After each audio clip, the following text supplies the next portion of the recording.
I know a lot of people are trying to make a top jaw grabber for the game to grab the torus or the donut shaped piece. And when we built top jaw grabbers for pieces last semester, we either used like a 36 tooth gear or a 60 tooth gear to attach the claw to, and we put basically laser cut plywood on each side of the gear. So the first thing you want to do is decide on which gear you want to use. Looking at the 36 tooth gear, if I measure the distance between these holes, they're 1 inch. And if I measure like from the root of this tooth to the root of that tooth on the opposite side, it's about 1.4 inches. And so 1.4 inches in diameter would probably be the circle that I would make, and then I would have holes on a circle of 1 inch of diameter. Now on the 60 tooth gear, if I measured across from here to here, you can see that it's 2 inches. And if I measured from the root of this gear here, the root of this gear here, across on the other side, we get about 2.395. So maybe 2.3 inches or whatever would be the diameter of the circle. But then the holes would be on a circle that were 2 inches in diameter. I'm going to just go over how I would design a claw. Well, one way to design a claw for attaching to this gear here. I'm just going to make a new part and going to make a sketch. I'm just going to draw a circle that is a little bit under that 1.4 inches. Maybe I'll go 1.375 because I really don't want the claw to extend beyond the root of the teeth there of the gear. And then I need to just draw a shape of the claw. Now, this claw, instead of having teeth, I would rather have it have a shape that maybe could grab onto the tube. And I measured the diameter of the tube itself that I'm trying to grab, and it's about 2 inches in diameter. And so I kind of want a hook that can go over just part of that 2 inch diameter tube shape.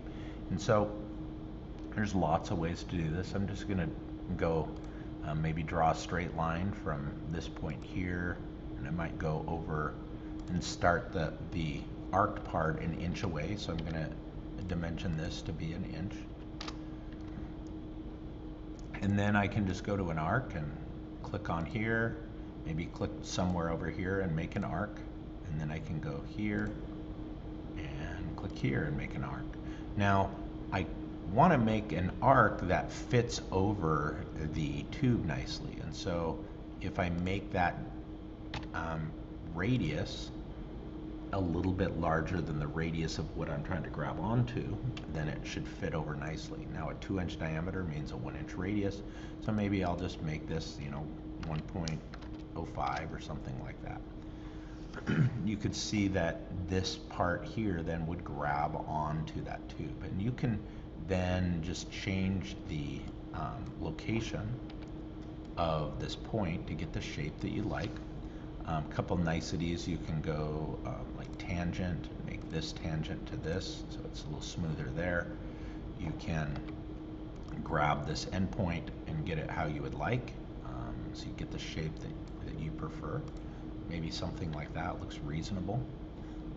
Once you have that, you can extrude, and we're going to make this an 1/8 inch thick for the plywood, so 0.125.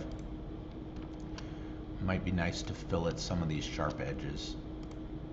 1/8 inch fillet's probably too large, but maybe 50 thousandths or something, just so we don't have a sharp tip that's just going to break off.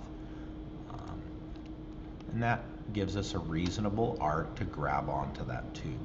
Now we definitely need holes to attach to the gear, and a hole for the center axle, and a couple holes to attach standoffs to make it a little more rigid. So I'm just going to make a new sketch. I'm going to make a 1 inch diameter circle and then just put points on each part of the circle there. Then I want a couple of holes out here just for standoffs to attach the two plates together on either side of the gear. Now, the hole size is a close fit clearance hole for a number 8 screw. Looking at the drill chart, that is 0.1695. And that gives a nice close fit clearance hole for a number 8 screw, because those are the screws that we use for the Vex. Now I do need a middle hole. That hole doesn't have to be perfect size, it's just a clearance hole to allow that axle to go through. I often do like 3/8 or whatever. You can make a circle and extrude it or make a point. So I'm just going to go 0.375. A 1/4 inch would be fine too, but then just clearing that out. And there we go.